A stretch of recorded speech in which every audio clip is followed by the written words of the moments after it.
Vous êtes les passagers d'un des ascenseurs les plus stupéfiants qui soient. Et vous allez faire le plus étrange voyage de votre vie. Votre destination, inconnue. Mais une chose est sûre. Une réservation a été faite en votre nom pour une durée prolongée.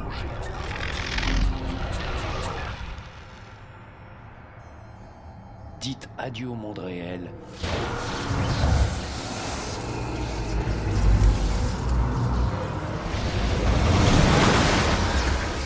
Car vous venez de pénétrer dans la 4e dimension.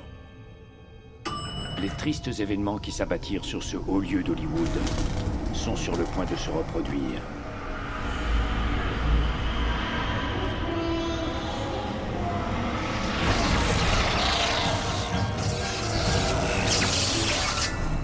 Par une nuit d'orage il y a fort longtemps, 5 personnes passèrent les portes d'un ascenseur pour vivre un cauchemar.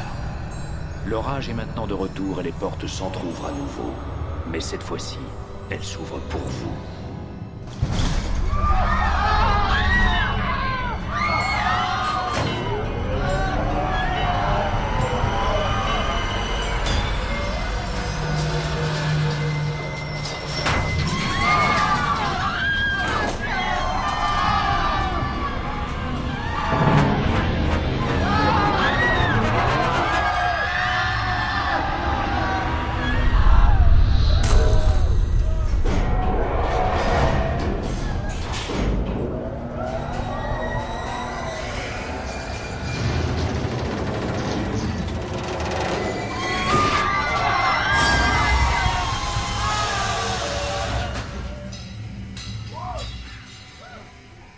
La prochaine fois que vous réserverez dans un hôtel abandonné dans la partie sombre d'Hollywood, prenez bien soin de préciser combien de temps vous restez.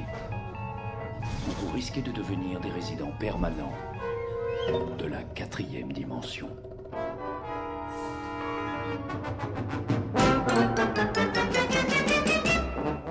Welcome to episode 8 of the Magical Disneyland Paris podcast, all things magical and Disneyland Paris. I'm Andrew Williamson and I'm joined by Simon West. Hello. Each Magical Disneyland Paris podcast will have a different focus, be it an attraction, restaurant or special element of the Disneyland Paris world. This episode we are discussing the Twilight Zone Tower of Terror. We will also hand over to you, the listener, and discuss your views and opinions. Well, we're here again. It's taken us a while to get back in front of the microphone, but I apologise for that. Yeah, well, we should apologise. I'm pretty sure in the last episode we said, oh yeah, we'll try and do one every month, and I think it's been 4 months since the last episode, but we're back. Treat them mean to keep them keen, that's what I say. This one, it's going to be a good one. Yeah, it's because Tower of Terror, fantastic attraction. Everything's fantastic apart from Armageddon, but nonetheless, this one's really good. It is. I've spent the last 4 months not in-depth research, but doing lots of different bits of research, watching videos, doing research on the internet, on Twitter, in books.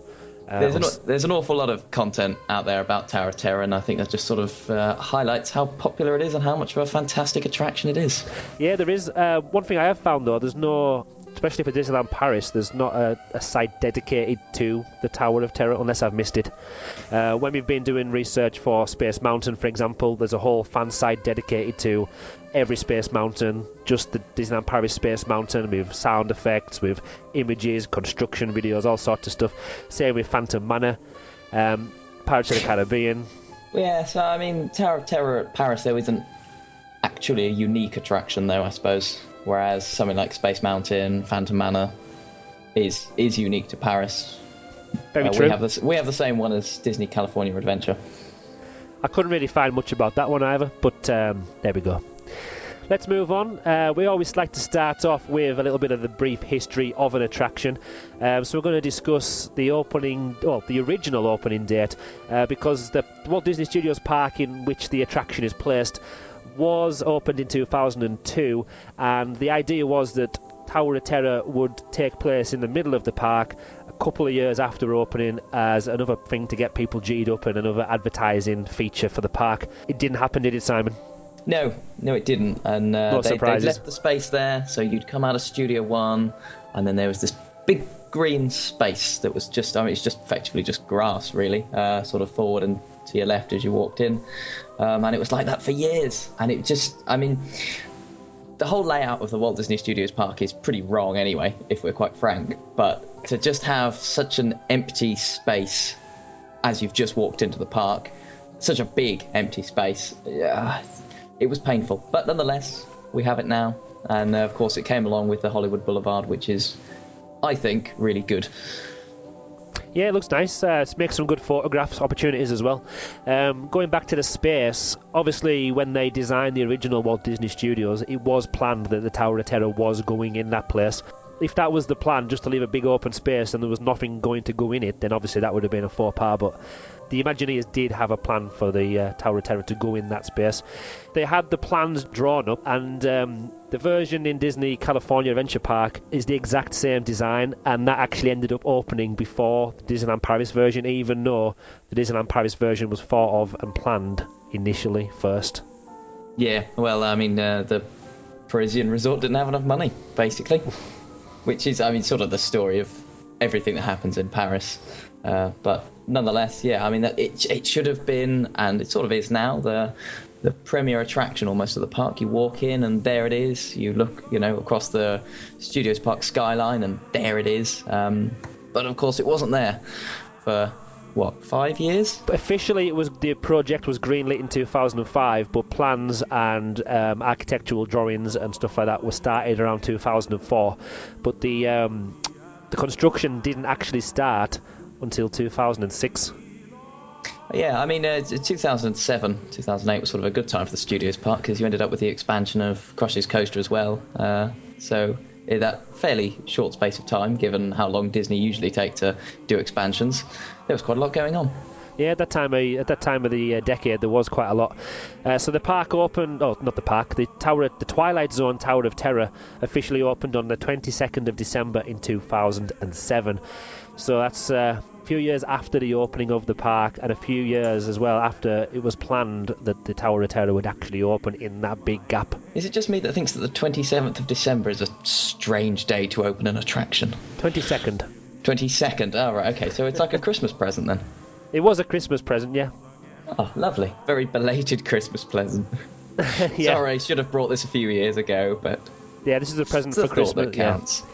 The cost of the attraction, it actually apparently cost 2.25 times as much as Space Mountain did back in 1995. Now, I'm not sure if that's in that era's money or that year's money, but from £180 million for Tower of Terror. It's only a decade. I don't know my 90s, noughties economics particularly, but I can't imagine inflation was that steep. I can't imagine that, no. So it's it basically cost £100 million more. Or 100 million euros more, than he did to build Space Mountain. Apparently, a lot of that money was down to the fact that French construction law, even though they had already built one in California, they had to use concrete and stuff rather than steel because of the construction law in France. Yeah, we're quite strict on the continent, aren't we? Whereas obviously the Americans just shove it up, it's fine, whatever. Do what you like. Yeah, just shove it up. I think in Japan they have very strict that sort of health and safety and building regulations as well. I know that for various attractions in the Japanese parks they've had to spend a lot more money than they would have liked to. So it's not too uncommon, that sort of thing happening. No, it's just a shame that it did cost. I don't know how much more it cost than the California version, but it must have been enough that it's mentioned in documents and on the websites and stuff. So it's a shame they couldn't have used... If they could have built the exact same material, exact same design as the one in California, then surely they would have saved money, and then they probably would have been able to invest that money somewhere else in the park. Yeah, I mean, it had to be delayed anyway because they didn't have the money, so the fact that it was just going to be even more expensive than one that's the same as it is, frustrating. But definitely. It's not too much of a sort of worrying thing, though, I suppose. We need to have good health and safety, so we shouldn't bemoan it too much, and we have it now, so it's all fine. It's fine. Apart from, which we may come across later, parts of the facade. Yeah, so apparently they didn't actually do a very good job of building it, basically. No, so maybe they shouldn't have built it using concrete. Maybe it is just the facade that's an issue. Yeah. Hopefully it is. This is an interesting thing, because it's a building that they've built to look old, decrepit, like it's falling apart. And the facade is apparently, I've never noticed this myself, but apparently it's genuinely falling apart. I think I had read on Twitter last year that this year they were going to close the attraction. They were going to redo the facade because apparently the contractors that they used didn't do a very good job of it. And they were going to actually fix it and make sure that it was, probably weather tight and everything. But that's not happened this year, so I would imagine it's probably not too serious, but these things have to be done after a while, so I would imagine that's on the cards for the future. Oh, it must be in the plan somewhere. A lot of the sides and the back of the attraction, again, this is different to the California version, because apparently you can't walk behind the Tower of Terror there. But at our Tower of Terror, Disneyland Paris, you can walk all the way around it, and there are nets and bits of material kind of pinned to the building, basically stopping bits falling off. If anything does fall off, it kind of gets trapped in the net. Yeah, I've never really understood why they have that path behind it, because I don't really feel like it's serving any particular purpose. No, I've used it a couple of times though. If I've been in one end of the park and I want to get round. I suppose if you've come out of, I don't know, motor action and you really want to get onto Studio Tram Tour quickly, but other than that, I don't know. It's just always sort of struck me as a slightly useless path that's not very well themed either. So Simon West's idea is we shut the path, take the net down, let the building fall apart at the back. Yes, let's do that. Save money. Sensible planning from Simon. There we go. And then guest flow, just forget about it. So the opening ceremony, as you said, was the 22nd of December 2007. I really, really enjoyed watching the opening ceremony again on YouTube. The projection mapping which took place, oh dear, yes, it's good. We've hit projection mapping again.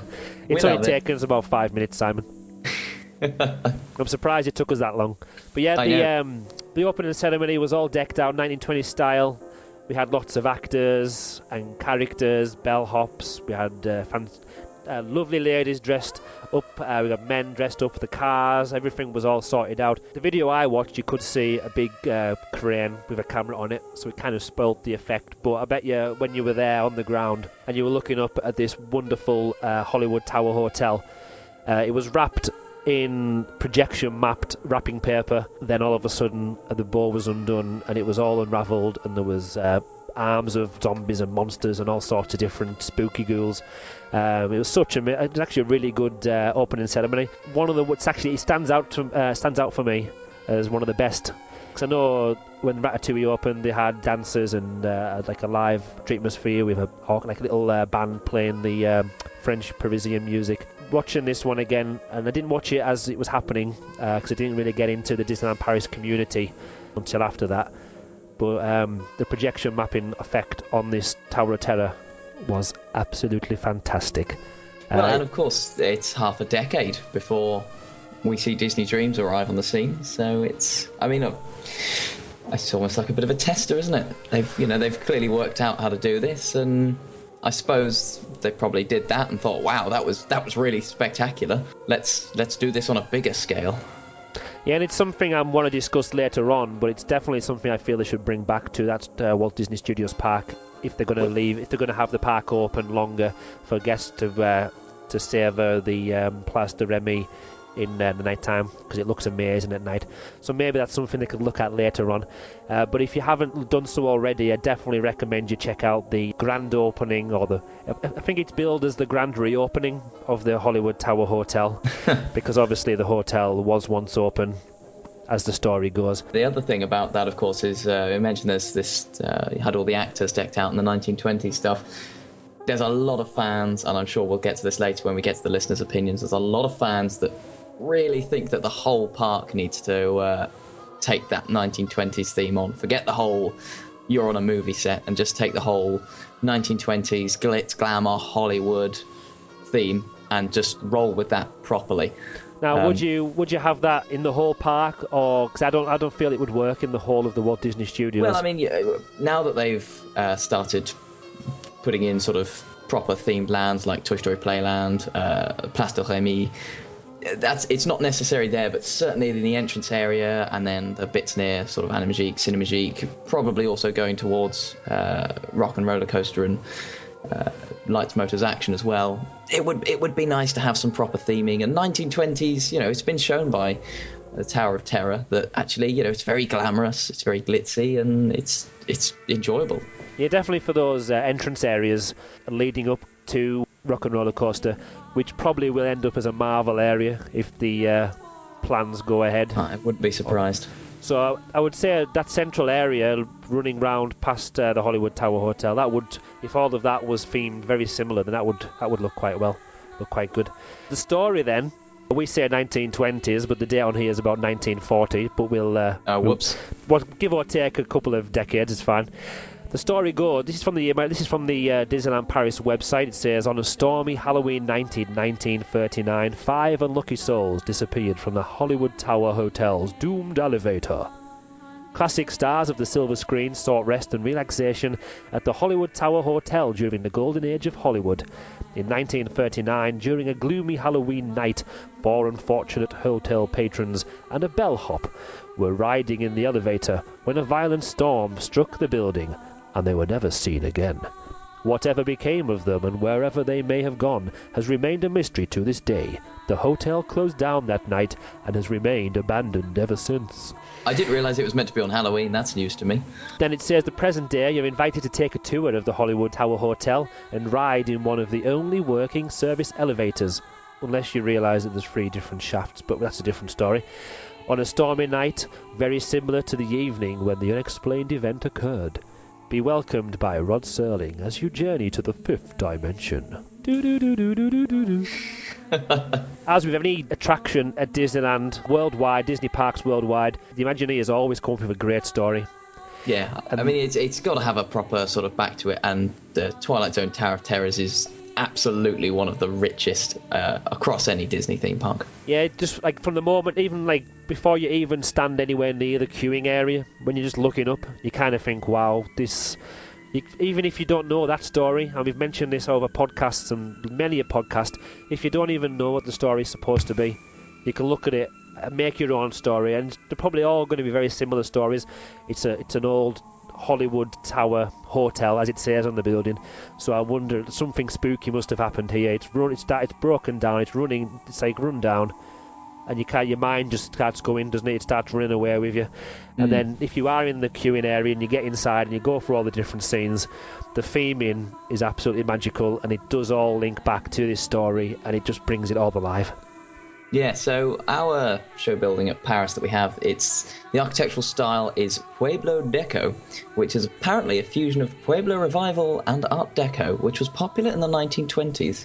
I don't know anything about architecture, but yes, 1920s again. I don't know anything about architecture, but I suppose that's your classic Hollywood theme. I do believe the original, when they were originally designing this for Florida, they wanted to use the Pueblo Deco thing because it fits so well with the whole Hollywood theme, but they changed it because it's such a tall attraction that in Florida you could see it from the Epcot park, so they changed the style they used there, so that when you were stood in Epcot, it looked on the horizon like it was part of the Moroccan pavilion at Epcot, which is quite interesting. But then, of course, the Disney Californian Adventure has the Pueblo Deco architectural style, just like Paris. So it does actually have the architectural style that they wanted it to have. Now, I never knew that before about them making it a Moroccan design, because it was kind of facing towards the Moroccan area of Epcot. That's a good little fact there, Simon. Well done. Oh, thank you. Occasionally I come out with these things. I like that information. The building is 56 metres tall, which doesn't seem too bad, and then you talk about it in feet and it's 183 feet, and that does sound a lot taller. Yeah, it's a mighty building on the skyline, isn't it? You're going to see that from wherever you are. When we come in by coach, it's normally the first thing we see, one of the first things anyway that we see, and like I say, when you're on the Panorama Magique, you can see that it sticks out like not a sore thumb, sticks out like a beautiful thumb, maybe a big toe. I mean, it's a chunky building. It's not something like the sort of beautifully ornate pink castle that dominates the skyline of the other park. It's huge. But yeah, no, you're right. It's attractive and it's interesting as well. You look at it and there's something very intriguing. Now, one thing I haven't looked into, just mentioned in there about how it's a really chunky building compared to the Sleeping Beauty's castle. We know the Sleeping Beauty's castle uses false perspective to make the building or the castle look taller. I'm not sure if the Hollywood Tower Hotel does that, and I don't think it needs to do that because it is so big. Well, yeah, I mean, it's actually got to be tall enough to have a drop ride at it. So I would imagine they probably don't need to. But the other thing is that might stop false perspective. They have the sides at the top are slightly enlarged. There's an overhang, and I do believe that's so that they can fit the motors that power the elevators in there, because they're so big. Now, if you've got huge motors to fit into the top of a building, I'm not sure you'd be able to pull off false perspective. That makes a lot of sense. You don't want to make it smaller at the top to make it look bigger, and then make it come out the sides to fit in the motors. So that, I'll maybe have to go back to the plans and have a look. But yeah, going through the scenes, we like to go through attractions scene by scene. We begin with the sort of the queue approach, so to speak. I haven't mentioned the queue rather area. Than diving straight into the lobby, because one of the things that I really like about Tower of Terror is that when they built it, they added in the whole Hollywood Boulevard, which has some real sort of shops and buildings and whatever, and then there's also got the perspective sets, which is lovely. And of course, there's the wonderful stone sign for the Hollywood Tower Hotel outside the building, which then every now and again some little stars start to appear in it, and it's got the Twilight Zone written on there. And then, of course, you go into the queue, and the first bit of the queue is not the most exciting. You queue outside, but nonetheless, it's one of the few really, really immersive bits in the Walt Disney Studios park that's not, taken inside. Something like Ratatouille or whatever, you're taken inside before everything starts to feel really immersive, but you're still outside technically when you're walking up to the attraction, when you start queuing, and the theming already is brilliant. Yeah, you can hear the music, can't you? The background music while you're in the garden, just queuing there, and it kind of starts adding to the effect. And the queue for the Tower of Terror, correct me if I'm wrong, and I've been when it's been a busy season and a quiet season, it never seems to take long. It doesn't feel like it's long. Maybe that's because, I don't know, because it's in a small, compact area, even though you are winding up and down for a couple of turns on the queue line. But I don't know, it just doesn't seem too long for me. I'll be honest, whenever there's been a sort of a proper queue, I've always avoided it by fast passing it. I've barely ever spent any time in the actual bit of the queue. But mind you, even when you fast pass it, though, it's always felt to me like the bulk of the queue was in the boiler room anyway, so I never really felt like you were skipping too much for queue. I have used a fast pass on the Tower of Terror a couple of times, but I do normally use the normal standby queue line. And that's one thing that doesn't annoy me, because I know why it's there, I know why it happens. But you walk up to the entrance, and you can just see people walking straight on. Yeah. You just want to follow them. But then you have to turn left and go down and round in the garden. It does annoy me that bit. And the best fast pass entrances for me are the ones where you can't really see them. You can see them joining on somewhere down the line once you've been in the queue, and they're not really jumping all of the queue. But I don't know if with that one you're like kind of stuck there like sheep in a pen, and they're just walking right past. And they just wander straight through into the library. Which again, I know that's what happens in all the other fast pass attractions, but it doesn't seem to be as in your face as that one does for some reason. Yeah, it's never nice to be reminded that you're queuing and other people aren't. Mind you, I suppose everyone's got the same opportunities to grab fast passes, so it isn't really an issue. It's just kind of sometimes I remember thinking that. Little bugbear. One thing, I can't remember what all the signs are now, but when you're in the queue, again outside in the garden area, you've got like little signs on the doors, and you've got all the window frames, and again everything is set up so it is like you're inside that hotel's garden. Yeah, I mean the level of detail is exquisite, even just there. And you can look up, and you're looking up at all of the building, and you can't even, unless you like break your neck and bend right back, you can't actually see the top of the tower while you're in that queue area. So that makes it seem even more magnificent and more grand than it already is. And quite imposing as well. Oh, very imposing. So, can we go on to the scenes now? Oh, I think so, yeah, because it really kicks off, doesn't it, once you enter into the lobby area? Yeah, once you're in the lobby area, it's not officially scene one, but it's the first area you get to once you're inside the actual attraction building. Because apparently the story says you're a part of a tour, This is where your tour starts. So Disneyland Paris website goes on to say the one-time haunt of Tinseltown's rich and famous. That's what the Hollywood Tower Hotel was until a mysterious accident forced it to close. At the Twilight Zone Tower of Terror, venture under the iron-wrought iron gates of the abandoned abode and step inside a dusty lobby seemingly frozen in time. Yeah, I mean the detail that they have in the lobby area is amazing. All of the cobwebs and everything, all of the old suitcases and whatever. There's umbrellas left on the reception desk at the lobby. Everything's been exquisitely thought through. And then of course you've got the actual architecture of sort of the building itself. You've got these grand columns and some banners, great chandeliers. It's gorgeous. Now, about 2 minutes ago, I just said I hated seeing people fast pass and go straight in, and I hated waiting outside in the garden area, even though it wasn't that long, or it didn't feel as long.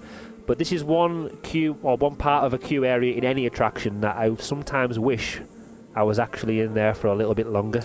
Well, yeah, I mean, you sort of, if you're in the standby queue at least, you come into it, I think you sort of go up once or twice, but actually realistically you're probably in there a couple of minutes.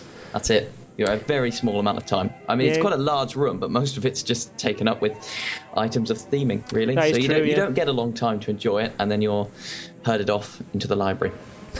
Now, I don't want them to change any of this, but would it not have made sense to put some of the outside queue area into the spaces there? It would have taken away from the theming a little bit, or could they have made that downstairs lobby area a little bit bigger so that there was room for that theming and more of the queue? Yeah, well, possibly. I mean, I don't know whether that would sort of ruin the atmosphere if you possibly if you ended up having sort of too many people, too much. I mean, a queue generally is it's like a square or a rectangle with the rows in it. You'd have to have quite a large sort of empty space just to have that, and then just with the theming around, I don't know. It's quite nice anyway that you're only in there a small amount of time, because it makes you want to go back. There's more to be seen. That is true.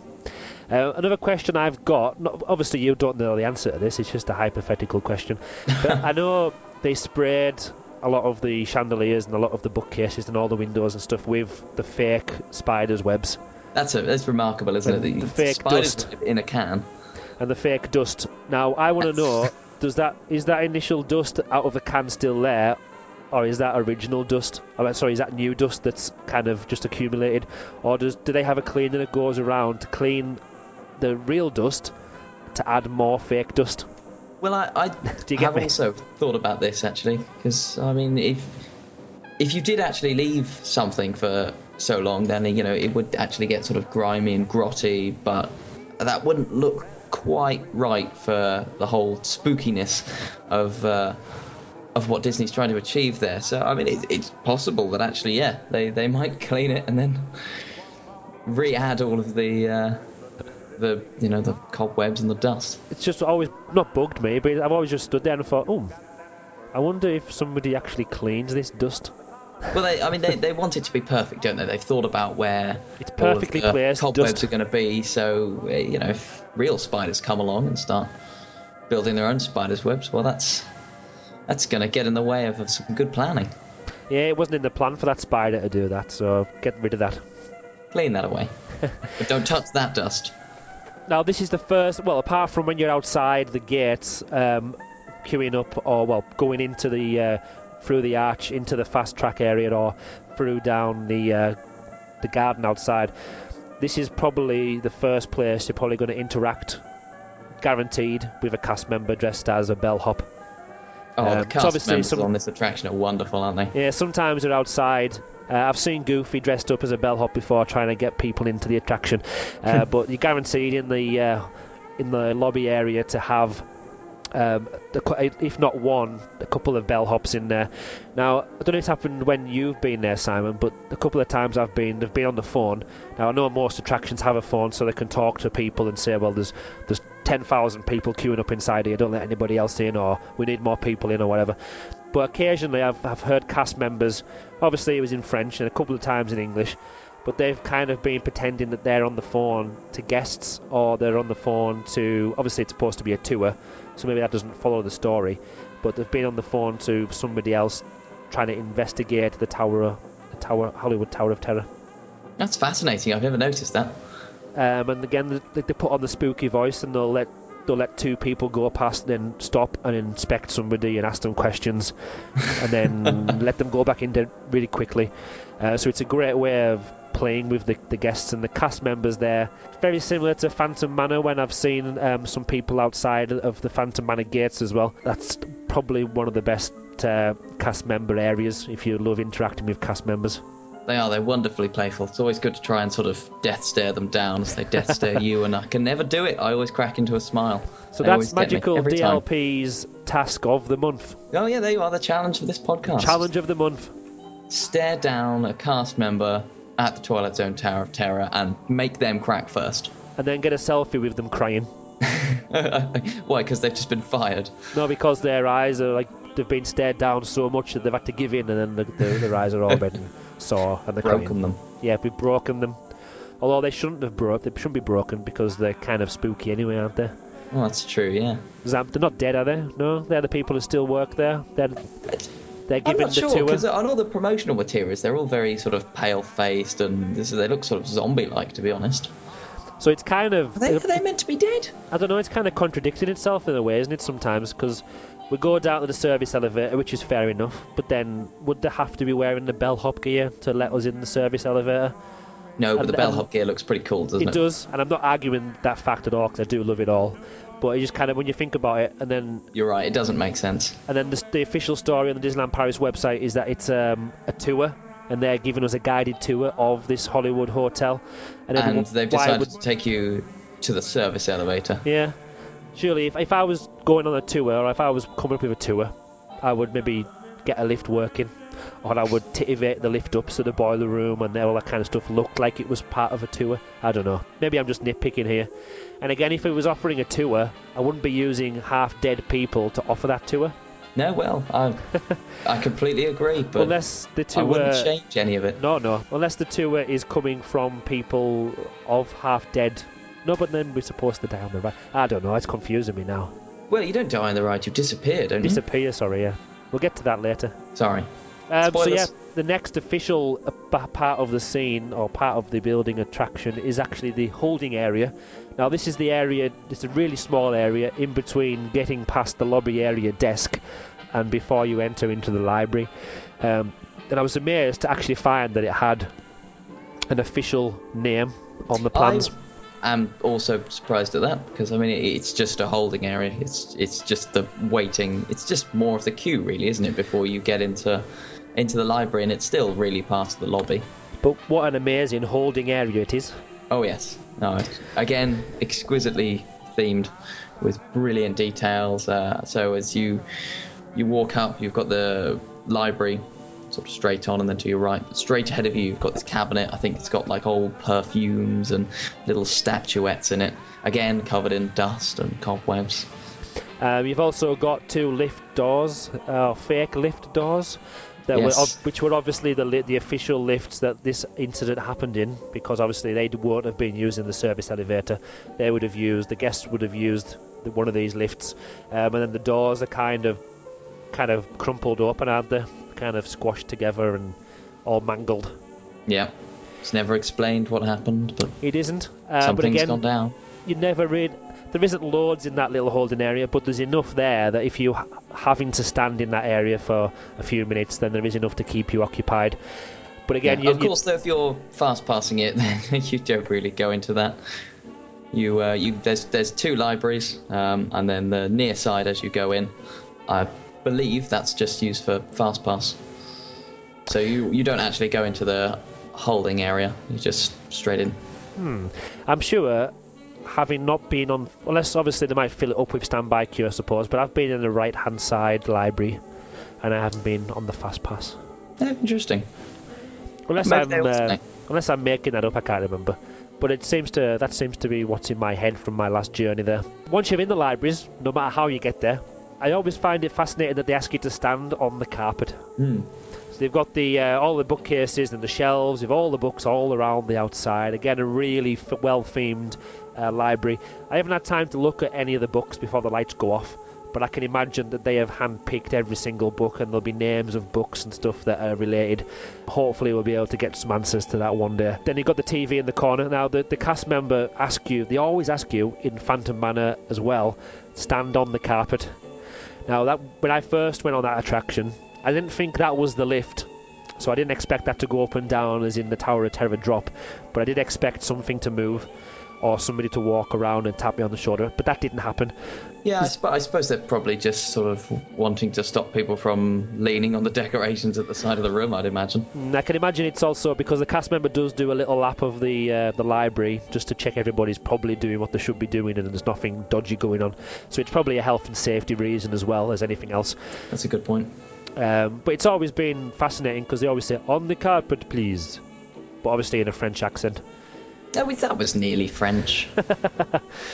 But yeah, this is where the lightning strikes, because obviously on the tour that we're doing, it's apparently a similar night to when it's a dark and stormy night. Dark, stormy night. So lightning's flickering, you've got windows lighting up with the lightning outside, and then the television springs to life, and that's when we've got Rod Serling, who welcomes us. Very similar to an episode of The Twilight Zone. They've actually taken the introduction from the video. It's actually from a real television episode of The Twilight Zone. I've seen a couple of versions of the video that they use in the library and the video of that TV series, and it's only a really short section of the television show that they've used, but they've done it really, really well. Yeah, so they wanted to get Rod Serling in, but by the time that they were designing even the original Tower of Terror in Florida, Rod Serling was dead. And obviously it's quite difficult to get a dead actor to come and perform for you. So they effectively photoshopped him from an actual Twilight Zone episode and then put him on a new background, which was the maintenance service elevator. And they have him talking and saying, tonight's episode is a little different, which he delivers in the actual show. But of course, the next line he delivers is, behind me is a map of America, whereas in this one he's saying, behind me is a maintenance service elevator. So they cut just as he says, behind me, blah, blah, blah. And then they just cut there, because obviously he then says something completely different. But they've got a voice actor to imitate his voice, which is done terrifyingly well. You couldn't tell the difference. Not if you wouldn't even have guessed it if you didn't know. No, it's terrifyingly well done. If you want to watch the episode of the Twilight Zone that it actually happened in, that was actually taken from, it's from episode 73 of the Twilight Zone, which is It's a Good Life. Probably plug there. Yeah, although we won't get any money for that, so take it back. Don't watch it. You don't need to. This episode was first broadcast on the 3rd of November 1961, which is almost 54 years ago. So Crikey. It's amazing how they can do that. So yeah, there's you can find that on YouTube. Apparently as well, now kudos goes to Cafe Fantasia for these two bits of information. The same piece of dialogue, now I listened to this before and it was really weird, and I never noticed it before. The same piece of dialogue, tonight's story is somewhat unique. That bit was used as the introduction to Michael Jackson's song Threatened, which was released in 2001 apparently. Really? So if you search for Threatened, Michael Jackson, watch the video for that. It's got the bit there by Rod Serling right at the beginning of that music video as well. It's really spooky. Yeah, every day's a school day. Learn something new. Every day I'm shuffling. Right, so once you've exited the library, once it's done all the little bits telling you the story of them getting in the lift and the lift dropping, kind of... Now, I've heard it in English once, and apparently if you ask a cast member and there's enough English people in there and they're a nice cast member and they're happy to help, there is an English version and they will play the English version for you. Because I know, obviously, we're in France, so obviously the French version comes first, but some of the European visitors who are going to the park, even if they're not English, they probably understand English more than they understand French. So for an attraction like that with a screen and a story, I know they have the English subtitles on there, but sometimes just to alternate between the English version and the French version wouldn't be too bad. So yeah, if you ask, apparently you can ask for the English version if they're feeling happy. There's a top tip. Speak to the cast members after you've stared them down. Yeah, possibly not. Maybe speak to a different one. Once you've left the library, you're into scene 4, which is the transition hall. So again, this is just mainly another corridor, which is Again, kind of... I'm surprised that this is categorised as a scene. As far as I'm concerned, it's just a little bit of queue, really. It's in the boiler room, really, isn't it?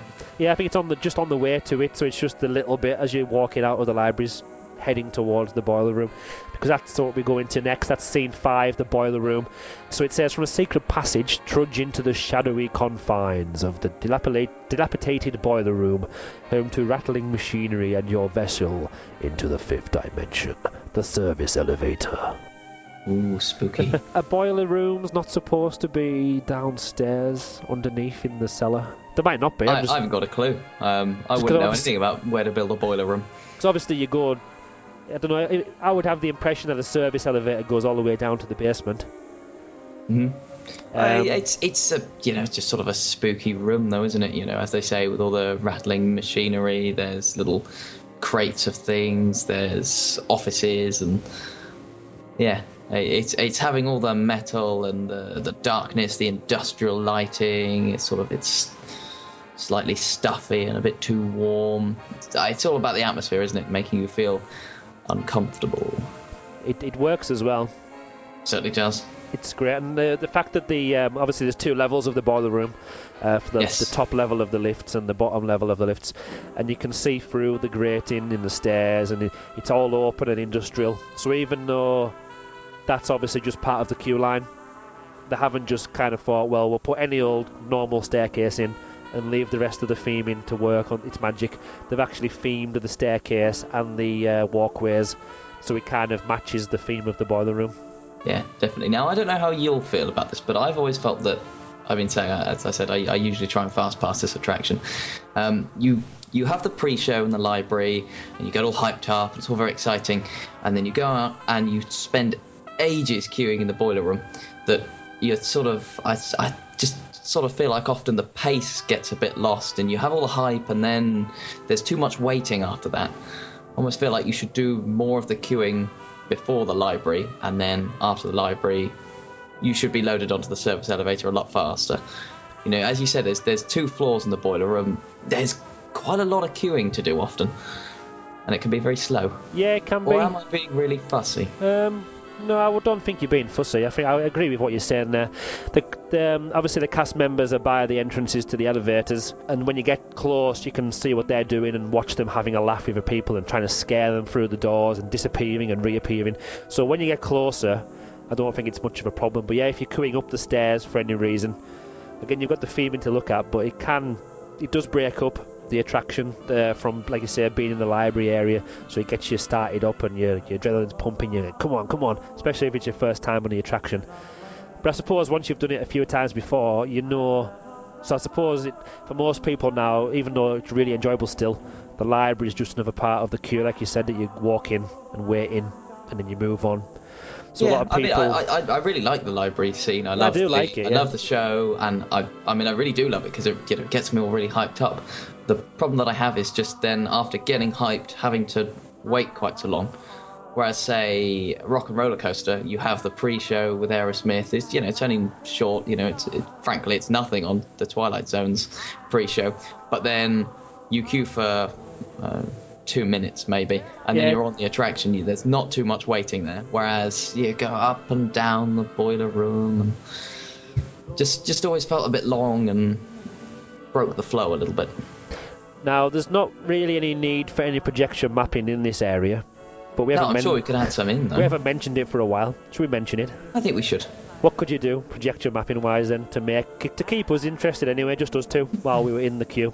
Yeah, Farringer and Simon. Well, so you've got the big, what is it, like a boiler or a condenser or something that's sort of got a face on it. I mean, you could projection map some steam coming out of the vents or something. Could there be like some kind of shadows bouncing around? I don't know if the story's supposed to have any spooky things like that in there, but it's got dead bellhops, so go for it. Yeah, so that's good. Even if it's just every now and then, so it's so fast that you're kind of looking around and say, did I just see something fly past me. I mean, in fairness to them, they do have things like that. If you notice the lighting, it's sort of this industrial lighting, but it changes intensity, and occasionally it'll flicker. So it's it's not constant. You'll be stood there, and occasionally it'll get slightly darker, and you'll go, "Ooh, that was noticeable," and then it'll rise back up. So I mean, the atmosphere in there is it is alive. It's not a static. Oh no, it is. Could it be interactive in some way? And I'm not talking about using any projection mapping in there. I know a lot of different queue areas now are being interactive. Now, I don't mean putting in smartphones or anything like that. I would hate that to happen in there. But Welcome to 1939. Here's an iPad. But could there be anything in there? I don't know. Well, could there be things that I don't know? Could there be like a big spinny wheel that if you spin it, it like lets off some steam somewhere else? Or if you definitely they've done something very similar in Thunder Mountain I can't remember whether it's California or Florida. So they've got the sort of the mining machinery, and as you say, you turn a thing or press a button and then some steam will come out. I mean, that's definitely doable in the boiler room of the Tower of Terror, isn't it? Yeah, so there we go. We'll have that one as our idea, and the Imagineers can pay us for that one. There we are. Fork over the catch. There's actually another loading area, well, not another loading area, but another small area, Scene 6. So they've actually designed Scene 6, the loading area, just in front of the lift entrance as an actual scene. This I will sort of accept as a scene, because although fine, you're just sort of getting into the right position to be able to walk into the service elevator, you do have a wonderful little gauge that shows what floor the service elevator is at, and if it's all synced up correctly, which I don't think it always is, no. then it should count down, and the little gauge should reach your floor, and the doors open. One thing that amazes me, every time I go, obviously I go with different students every time, no matter who I'm taking on the attraction, and even if they're not a part of our group, they never understand how to queue or get into the correct number. They never understand how to get into the elevator. No, I think the cast members have to take quite an active role. Is it right? You sit here. You go for that one. Yeah, because even if they'll say, right, go to row 2, so obviously they all pile onto that row. They don't understand that because they're queuing one way on the queue or on the numbers, and then they have to get in a different way. They're not actually standing where they're going to sit, if you know what I mean. Yeah, I mean, that's... The numbers are lined up. It's nice and easy in something like Star Tours, where you just walk in a straight line. Yeah, straight onto your row. I can understand that. I mean, Disney are trying to sort of make it easier. Oh, it's so that it's all nice and organised and fast, but it's very easy. Actually, it could be easier. How? Well, I mean, I've never quite understood why they necessarily have to have the aisle in the middle. Like, you could have an aisle at the side, and then everyone just walks in a row, and then you just go in a straight line, basically. But, very true. I don't know. Maybe that's that's not cool or something. No, it could be for speed of evacuation. I would say that if it would take ages. If it's in the middle, everybody can just kind of funnel out into like a zip. Yeah. Whereas on the side.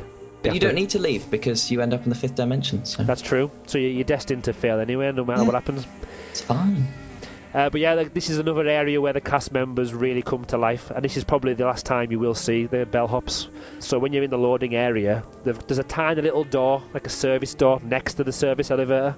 Yes. Which is obviously there because it's needed for not just the attraction. It's nothing to do with the theming, really. But it's just a connection to the corridor that's actually in between the service elevator door so they and the service elevator. They sneak through that door, and then they kind of, when the lift's down at the bottom, they open the doors and they kind of go boo, and everyone screams. And then sometimes they'll disappear through that door. You never see them again. So it's always fun when the doors open and then maybe there's not one of them there, or maybe you see them sort of pulling the doors open, staring someone down. Yes, they play around with that. They look like they're having a great time. And it's fun when if there's somebody queued, like lined up on the numbers, ready to go in, and they're looking the wrong way. Everybody else can see that the door's open. No, they have no idea. And then when they turn around, there's a cast member just right in the face. It's always mean, funny. But it's so funny. Yeah. So I think next time we go, I'm going to have to pick the most scared student, put them right in front of the door, and just hope that I can distract them enough that when they turn around, there's a cast member right in their face. good teaching from Andrew Williamson. Hey, don't mention my name. Secrets. So yeah, once you've sat in there, they give you a little spiel, don't they? They ask you to tug on your belt buckle.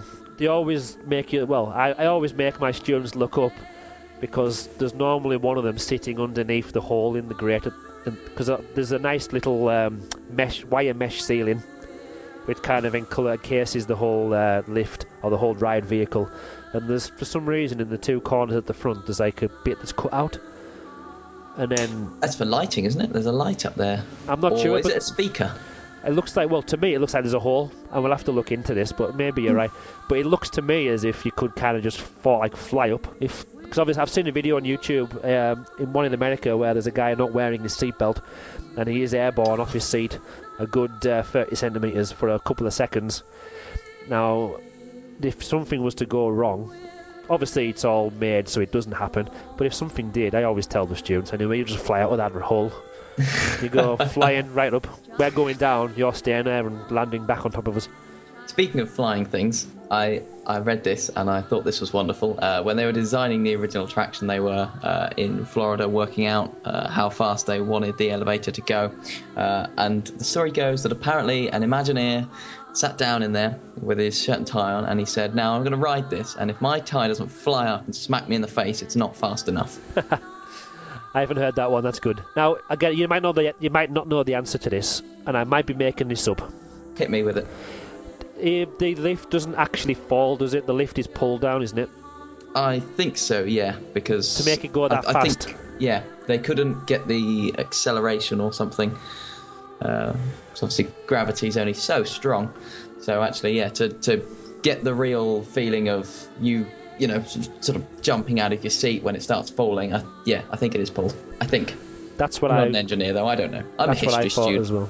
Well, it was built in the history of mankind, so it's part of your area. Oh, you're right. I better start reading up then. And what we've just said was in your department as well, and so on. Damn it! I did get the 20s and 40s wrong. Actually, this is not a good day for me. We'll edit that bit out. It's fine. Oh, that's good. Thank you. So once you sat there and the bellhoppers kind of went, "Goodbye, see you on the other side," or whatever he says. It's different every single time. The doors shut and you move backwards and the lights go dark, and that's when you start going up. Sorry, I just want to talk about the fact that you get in an elevator and move backwards. I mean, that's the bit for me that sort of, you know, you've gone through the whole creepy thing, and then you get in an elevator. If you don't know what's going to happen, you expect to go up or down. You do not expect to go forward or backwards. That just doesn't happen. So I love that it begins by, well, effectively, you know, all you can see is the door getting smaller in the distance as you back away from it, and I just love that because it's such an alienating feeling when you're thinking, "Oh, I'm going to go up," and you don't. So we go to scene 7, which is probably the first official scene, if people were to describe the Hollywood Tower of Terror, which is the Looking Glass. So as you ascend up to 13 floors, your elevator shudders to a halt and the doors creakily part. This is the official blurb. You can clearly see your reflection in the ornate mirror that sits across the hallway. But then, following a flash of lightning and some ghostly goings-on, your reflection eerily fades, leaving an elevator containing not one living soul. Have you been transported to another dimension? Not my favourite scene. The next scene's my favourite, but it's a really good effect. It's a really good effect. It is. And how they achieve it is actually remarkably complicated. You'd think it would just be sort of some sort of CGI superimposed projection or something, but it's not. They've got a whole dummy carriage that rises and falls as your carriage gets into place. So it's a there's a lot going on in that scene for such a, I suppose, a simple effect. Yeah. It looked, well, again, it looks very, very simple, but as you say, with the dummy carriage and then the mirror and all it's like the amount of money and the amount of time. Well, yeah, it's a fake mirror, isn't it? It's just sort of glass. Yeah, and then one way. There's thermal cameras that then superimpose you and then get rid of you, revealing just the dummy elevator. But that is actually another elevator. Well, sort of. Doesn't really go up. Doesn't go much. Doesn't go up and down that far. Yeah. So yeah, again, it's quite close to you, that scene. So it's kind of in the shaft of the elevator, and then you go on to scene 8, which is the haunted hallway. Now, surprising to me, the Disneyland Paris website, as much information it's got about all these different areas and different scenes of the attraction, it doesn't mention anything about the haunted hallway. No, whereas this is my favourite scene. So Yeah, it's my favourite as well. disappointing that they've not said anything about it. So you've got basically this, well, it says in the title, I suppose, this is probably why they didn't need to describe it, but it's a really long hallway, and then you can see the family looking around, walking up and down, and the little girl turns around and they start waving, and then that's when they disappear and it all goes blah blah blah blah. But and then you've got the door, haven't you, that kind of spins around and comes towards you, and you've got the little twinkling of the lights and stuff like that. And that is my favourite bit of the whole attraction, when all of the, because first off you get the lights in the hallway all start to flicker, and then gradually they all go off and you're left in pitch black darkness. You can't see a thing, and then all of the little stars come up, and I love it because you lose all sense of depth perception. You could be anywhere, you've got no idea, all you can see is just little stars. You could be in a void, you know. I love that because it's such a feeling of, Jesus, where am I? yeah, it's true, because like the second before that you're looking down the hallway and Suddenly you're nowhere. Yeah, I don't want to spoil anything for you, but it is actually a hallway in there. It's not a full size hallway, but it kind of, false perspective again, you kind of go narrow. It gets narrower as it goes along, and to get the effect of the people disappearing from the hallway that's there, which is a real hallway, it's a trick of the glass again, a trick of the eye, trick of the glass. There's another corridor which kind of goes off at a different at the 90-degree angle to the corridor that you're facing, and that's where there's the dummies, or the projection, is projected onto the glass, and when you look at the scene, it looks as if they're in the corridor.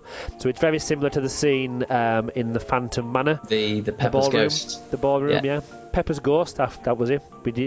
I remember that one because we didn't know what it was called at all as we were discussing in the podcast. And then people were telling us on Twitter like a day after, it's Pepper's Ghost, you idiots. Well, we've got it now for, the one that's not actually a Pepper's Ghost trick. So yeah, that's very similar kind of effect. And again, you don't want to think about these kind of things when you're on the attraction, but I love all this geeky, techie stuff and how it works, and just, again, the amount of man hours and planning and time it must have taken to get this sorted, this haunted hallway. It's amazing. There's the amount of space as well it must take up, and again, it's not the biggest and most it's not the longest scene in the attraction, because the actual shaft going up and down is probably the main scene that goes up, but it's amazing. It really is. But then, of course, you drop.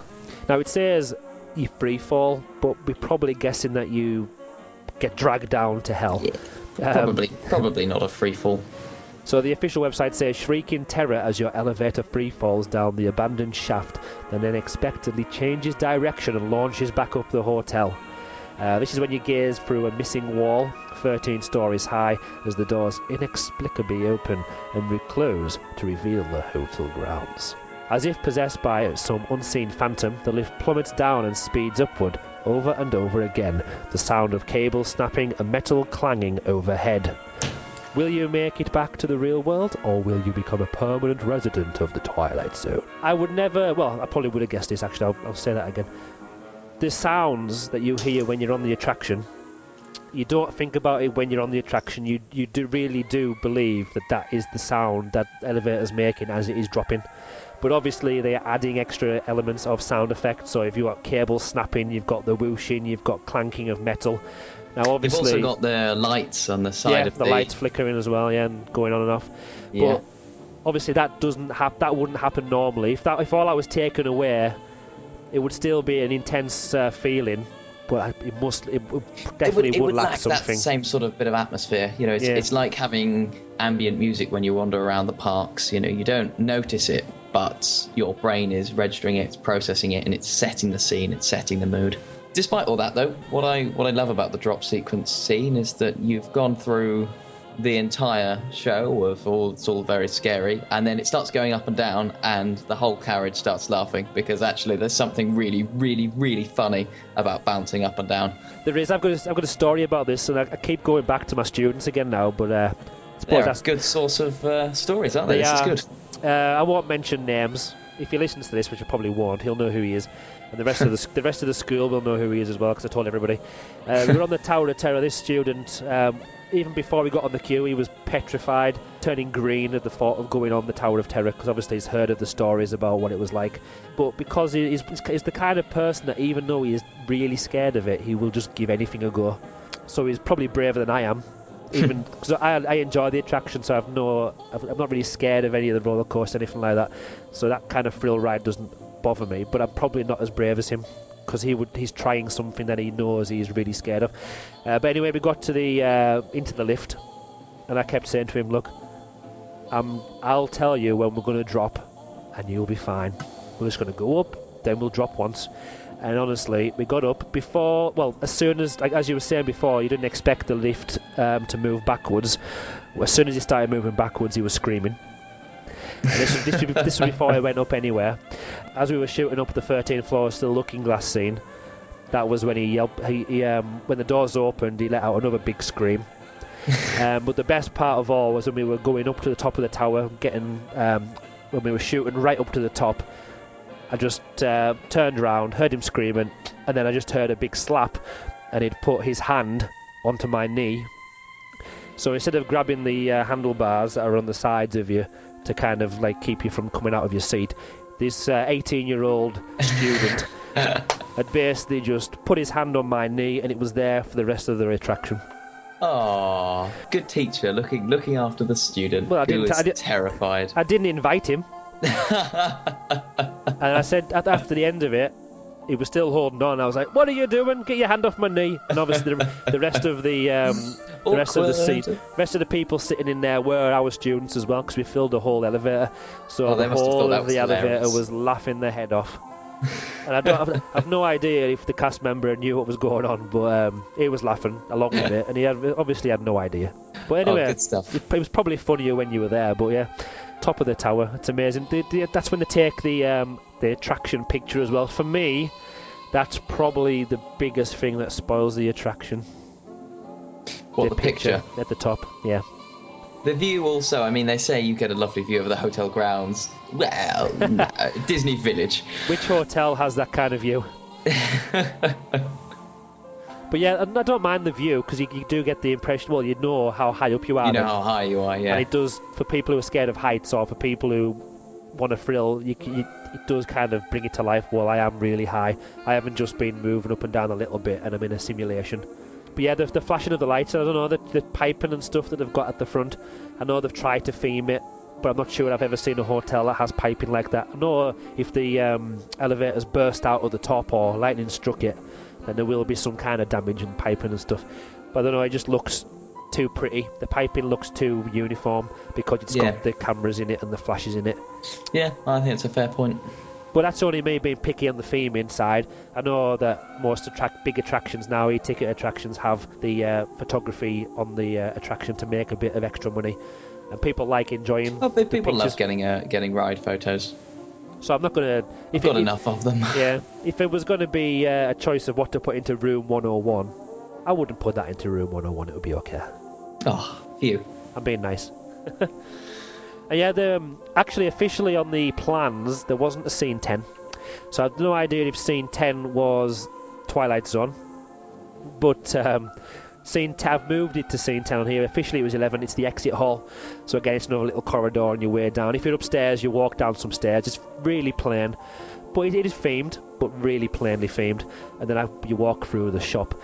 Now, have you got anything you want to mention, similarities between this and the version in America? Well, yeah, I do want to mention it because the Floridian one is really quite different. I mean, the Floridian one's the original. For a start, I think some of the scenes are in a different order. You don't get in and move backwards. You get in and you move up like an ordinary elevator.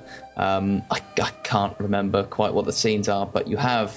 I think it's the sort of haunted hallway scene, where you see all the the stuff going on with the people disappearing.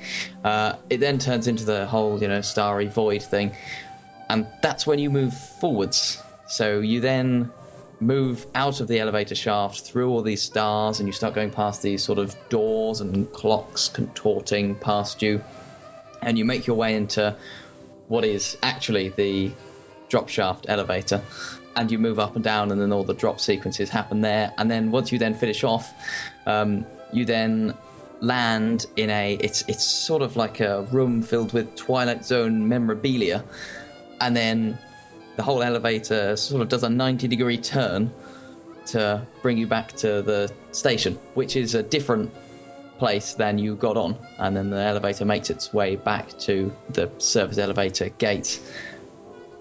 Actually, what we haven't done is explain the tech of how the elevator systems actually work, Andrew. And we should do that. Go on. Because the reason why they did away with, they call it the fifth dimension scene, I believe, where you leave the elevator shaft and you go forwards. The vehicles are, well, I suppose what we think is the elevator shaft vehicle. It's actually autonomous guided vehicles, the little vehicles that sit on their own on little wheels, and they drive themselves, following little wires in the floor. They drive themselves into the elevator shaft and into bigger sort of capsule things to actually do all the drop sequences. And I believe, aside from space as well, the reason why they did away with the fifth dimension scene is because that system of following a little wire can get interrupted really, really, really easily. So you'll end up with situations where you'll have the elevator leaving the shaft and then it'll just get stuck because, I don't know, something will be blocking the beam or something. So it's a lot more reliable to just have the tiny little bit of backwards movement and forwards movement that we have in Paris than this really much more grand scene where you make your way in between different elevator shafts. But nonetheless, that scene is really, really fantastic. I mean, me and you have both said that the haunted hallway is our favourite scene.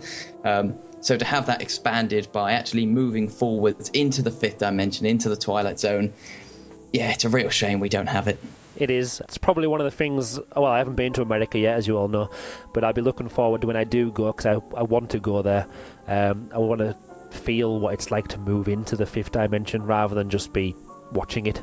I can imagine it does add a lot more to it. The other thing that it means, though, is that you don't have that strange corridor where you get into the service elevator. You don't have to walk through a corridor to then get into the elevator because there's two different stations, one for loading, one for unloading, whereas, of course, in Paris, and I believe the other Tower of Terrors and the Japanese equivalent, you have to walk through this little corridor because the station's in the same place. They have to get people in and out. Ah, interesting. That's why that's obviously why they have the corridor. Now, if you want to be a cast member and if you would like to take part in a simulation of the Disney Hollywood Studios version of Tower of Terror, you can if you visit themagical.nl/simulations. So write that one down, Simon. themagical.nl/simulations. There is a Disney Hollywood Studios version simulator, which gives you the lobby area, then gives you the holding area, gives you the library 1 and 2. Then you've got the free shafts for the elevators, and you can control using the simulator when the TVs go on, when the library door opens, when the lift leaves the station. It's really fascinating, actually. It's very simple but very addictive. There isn't a Paris version of that, actually, when I've been looking at it again, but there is other simulations on there for Space Mountain, Big Thunder Mountain, Phantom Manor. So if you want to try yourself as a cast member, visit themagical.nl/simulations. Again, we're really good at plugging this evening. We're not sponsored by them, but give it a go. It sounds like great fun. Now, it doesn't seem like we've spent quite a lot of time speaking about the actual attraction as it is, but we've kind of sped through it quite quickly because we've got, again, pages and pages and pages full of listener opinions. So what we're going to do is just quickly mention what the future may bring for this attraction, what we would like to see, and what possibly will be what happens to the attraction in the future. So I'm going to start with what we could do with new scenes, maybe. So we said there we've got the haunted hallway and the looking glass. Could we do anything to replace them? Would it be that... Now, I don't want to give you a spoiler for what Cafe Fantasia mentioned before, but I had the same ideas. But could we kind of replace some of the scenes or add more technology to some of the scenes? Maybe the haunted hallway, making it different characters that are in there this time round? Or could it be that if it is characters projected onto the bit of glass, which makes it look like they're in the corridor, could we change the characters that are in there or make it so it's random, so that scenes are slightly different each time? Quite possibly, but then again, you've got the pre-show as well, where you see those same characters get into the elevator, so they might get confusing. But the other thing, of course, is that I can't imagine most people would notice if the people were different. True. So new scenes, we'll say no to that one. Random drops. I don't believe that the drops are random at the Walt Disney Studios. Is it Walt Disney World where they are? I think maybe at Disney California Adventure as well. So they were initially, all of them were completely pre-programmed like it is at Paris, but then the Yanks decided that actually they could effectively put in loads of different drop sequences, and then the computer randomly chooses what sequence to do. So in theory, every time you ride the attraction, you'll get a different drop sequence. Now, for somebody who's rode the attraction so many times, I think possibly it would be interesting to have that at Disneyland Paris, because... I mean, they've got the technology, haven't they? I can't imagine it's difficult to implement. It could be definitely something I would like to see there, because when you get in there, you know that you're going to go up a few floors to the first scene, and obviously that would stay the same probably, and then you go up to the next scene, the haunted hallway. But then once that's happened, I can never remember how it happens, but it always feels the same. It never feels, because obviously it is the same, but I would like the feeling of not knowing, well, I'm going to go up and stay up for about 5 seconds. Wait a minute, are we stuck? Then we're going to drop right down, or you know what I mean? They could just play mind games with people a lot more if it was random. Well, yeah, I mean, maybe one of the things to do actually would be to alternate from which scene you drop from. So say you could do the haunted hallway first, then go up, do the looking glass, and then drop. Just to sort of mix things up a bit, so that you don't know what's actually coming next. I suppose you could work it out, because there's two scenes, and if you do one of them first, you've got to drop after the next one. But nonetheless, it's just a little tiny bit more variation. So it'd be interesting to see if that would be possible. Another future another thing we could do for the future, it's something I've mentioned before on Twitter, and I think I've mentioned it on a podcast before. If not, doesn't matter, I'm going to mention it now. Is this going to have something to do with projection mapping, Andrew? Yes. Oh, yes. How did you see right through me? I just don't know. We've mentioned before that, well, there's no nighttime show or nighttime spectacular, as Disneyland Paris like to describe them as. So in Disneyland Park, we've got Disney Dreams, ! And obviously we've got thousands of people that are queuing up hours before to get a good vantage point. And again, when I go to the parks, if I'm there for a few days, I'll do Disney Dreams a few times, but I don't do it every night, because obviously, even though it's amazing, I don't want to see the same thing every single evening. And I would love an excuse to stay in Walt Disney Studios a bit longer. Now, I know they've got Plaster Remy, which is probably making the park open a little bit later, because it's a beautiful place at night time. But could they have the Tower of Terror turned into... I mean, no, they can do projection mapping on the Tower of Terror, because they've done it before for the grand opening. Could they turn that into some kind of nighttime show? Well, I mean, I'm sure they could. I would be opposed to them having two parks, and both of which had a nighttime spectacular that was based around projection mapping. It would feel a shame. But nonetheless, yeah, as you say, the park is opening longer now with Place de Remy. That's very beautiful at night with all the street lights and whatever. You can do the same with Hollywood Boulevard, all the lights on that. It would be fantastic to have some sort of... I mean, it could even just be an ambient thing, It doesn't need to be a spectacular, a specific show. It could just be that they project onto it, and it's just something you could just sort of stand and watch for a couple of minutes, Or say, like, during the day, the other park, they have fountains going off at times that, that it's not scheduled or anything, or at least it's not, programmed. You don't know when it's going to happen. Could just be that at night, every now and again, you get different things going on in the castle that just sort of catch you, going on in the Tower of Terror, that would just sort of catch your eye and you'd watch it. Because, I mean, you want it to be a full all-day park, don't you? That has, the Disneyland park's amazing because you get such a different experience riding the attractions at night than walking around at night than during the day. So, well, why not have the same thing at the Studios park? If they were to do it and it was more of an attraction itself, would you see people, if for example, Disney Dreams was alternate nights? Because I know it's quite expensive to run it, and they keep saying it's only scheduled until this date, then they keep adding more dates, and they keep saying it's now scheduled for another year, and obviously it's going to keep happening for a good few years yet. Could they get away? Would the fans, would the guests be happy if they say, right, it's every other night, and then we're going to make something happen in the other park to attract people to that park, maybe? I mean, it would need to be something very special. I mean, the other thing is that, according to guest statistics, the Disneyland park is the most visited park in Europe by quite a considerable margin, and yet the Walt Disney Studios park is fourth most visited, even though they're right next door to each other. So I would imagine people, they want to stay in the Disneyland park, really, and they need to do something very special to equal Disney Dreams. It would have to be something equally as expensive or whatever. It would be a hassle to have to go, oh, let's watch some nighttime entertainment tonight. Oh dear, we've got to go into the other park. It's not far, but true. It would be annoying. It would be nice to have both happening simultaneously. I mean, say, the parks in Florida, you don't get Reflections of Earth happening in Epcot on a different night that, the fireworks are going off at the castle in the Magic Kingdom. It all happens simultaneously. I suppose because of the distances involved between the parks in America and Florida. Yeah, that is slightly different. I'll accept that. But nonetheless, you want both parks to be in their own right, all-day parks with something happening all of the time. So there's the second challenge of this podcast.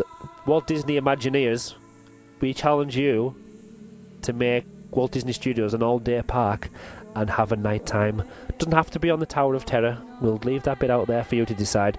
We need to make something that will attract us into that park all day, and something has to happen to keep us there.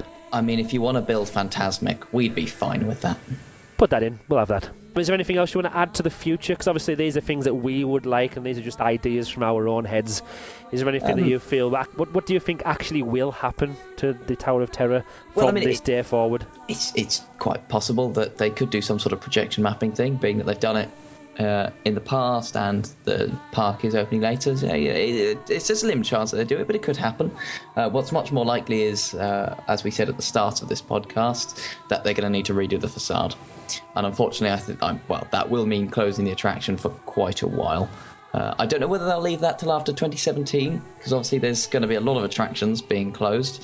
But certainly if the facade is falling apart now, it's only a matter of when they actually do it and fix it. If it's the facade, and say for example it is around the back and the sides, would they need to actually close the attraction, seeing as though it's only the outside of the building that's causing any issues? Well, if they're going to be doing sort of construction-y things, then yeah, probably, because you don't want to have, banging going on or whatever when you're meant to be immersed in the Twilight Zone. I think also they don't like to have, people working anywhere near. That's true, near an operating attraction. Even if it is only on the outside, I can't imagine that they'd allow work to be going on the show building with the attraction still in operation. Now, I'm only joking here, but they could, if there's creaks and groans and bangs and taps in the attraction anywhere, could they not just program the workmen so that they can only go on a beep when they hear it so every time they hear a beep they can bang the hammer and it's synced up with the attraction? Now, we know there's issues with them syncing up ride music on Space Mountain, for example, or Rock and Roller Coaster. So maybe syncing up, that wouldn't work. But no, I see you right there. They wouldn't want to have people working on the building and have people in the attraction. It's probably easier just to shut the whole thing down, everything in that area when they need to. I mean, that one would be a real shame to have closed, because I mean we're moaning right now about things like, It's a Small World having loads of scaffolding around it. That's a huge building to put scaffolding around. You're going to need to put scaffolding around it if you're going to fix the facade. Again, I've said this on Twitter a few times. It's not really related to the Tower of Terror, but if it was to get some work on the outside, it would be part of it then.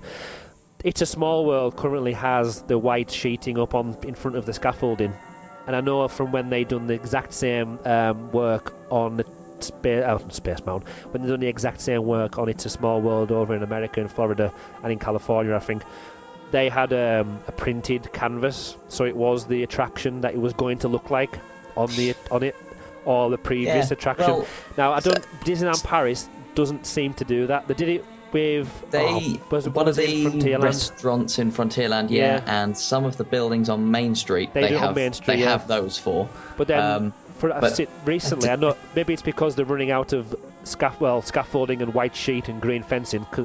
And it has to be done. All this refurbishment must be done now. It's looking beautiful, the stuff that's been reopened. Yeah. But when you've got Big Thunder Mountain closing, remarkably expensive though as well to get all those prints done. That's what I was about to say. If you can't physically wrap the whole of Tower of Terror in a printed Tower of Terror building canvas. Well, I mean, if you it's can, possible, if you could do it for It's a Small World, if you could do it for a restaurant in Frontierland, I think you probably could.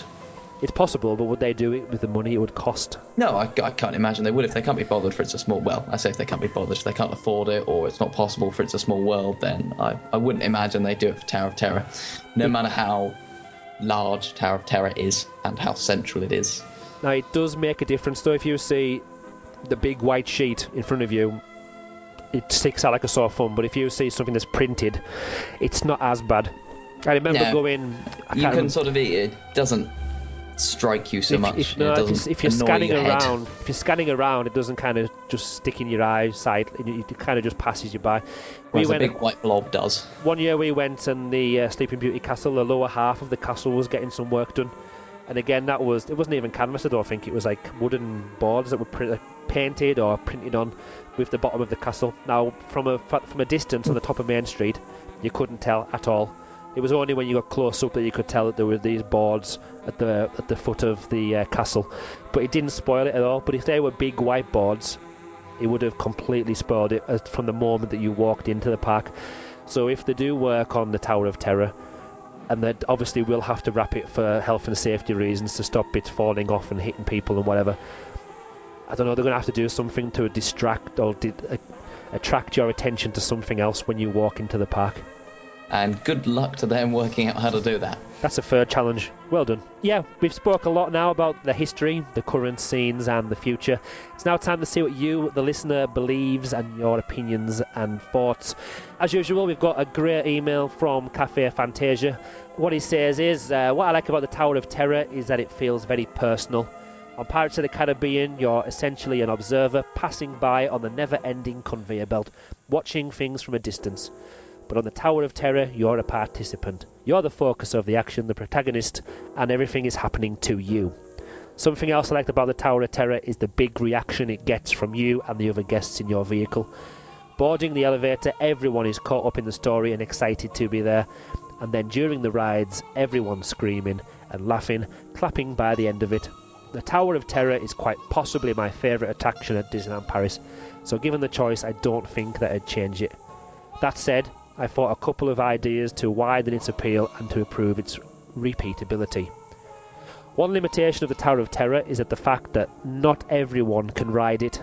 In addition to the 1.02 metre minimum height requirement for kids, a lot of adults shy away from it because it's simply too intimidating. Well, what if there was no height requirement? And what if it was so tame that all adults would ride it? This is technically possible while keeping the existing version of the attraction.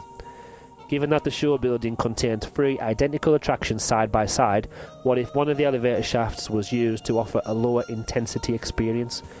Over at Epcot, they already do something similar where Mission Space has a green team whereby the centrifuge doesn't actually spin. The beauty of Star Tours, The Adventure Continues, is that it has 54 possible different experience. It has 54 possible different experiences due to a pool of 11 scenes which are chosen from at random. Obviously the Tower of Terror in Florida has randomised drops, so that's already been done. But what if it had randomised scenes? What if it had more than the existing 2 show scenes? What if these were implemented via projection mapping onto blank sets, for example a white corridor, and changes in audio? Quite a lot to think about there. Well, yeah, I mean, I really like that suggestion because it has projection mapping in it. that stood out for me as well. That's pleased me. It's an interesting idea, actually, that Cafe Fantasia makes about having one of the elevator shafts giving a much tamer ride experience. Now, I personally don't think that it's actually the intensity of the ride that, really puts people off. I think it's the whole the scariness of the theming, and they can see how tall it is. So I'm not sure that actually having a tamer one would necessarily pull more people into it. But there's, as he says, there's 3 elevator shafts, so you could certainly do it. It's an interesting comparison to Mission Space. Now, if anyone doesn't know, Mission Space is an attraction at Epcot. It's literally just a centrifuge, and then there are some screens that you're meant to press buttons on or something while you're spinning in a centrifuge. Now, I don't know why they built this attraction, because a centrifuge is a really horrible, nauseating experience. So, I don't know, it might be a slightly unfair comparison to liken Tower of Terror to Mission Space, because I don't think Tower of Terror is that sort of thrilling. I don't think that's quite the problem. I think it's more just how imposing the whole building and theming and story is. But it's definitely an interesting suggestion, because you've got 3 elevator shafts. Why not mix it up a bit? A lot of guests, though, especially if they're speaking to people who have been on the attraction, they'll have been told, look, it's a drop. You're dropped. They'll have seen videos, you're getting dropped from the top right to the bottom. And I think the fear of dropping that so fast would probably put most people off. I suppose the height and the theming as well.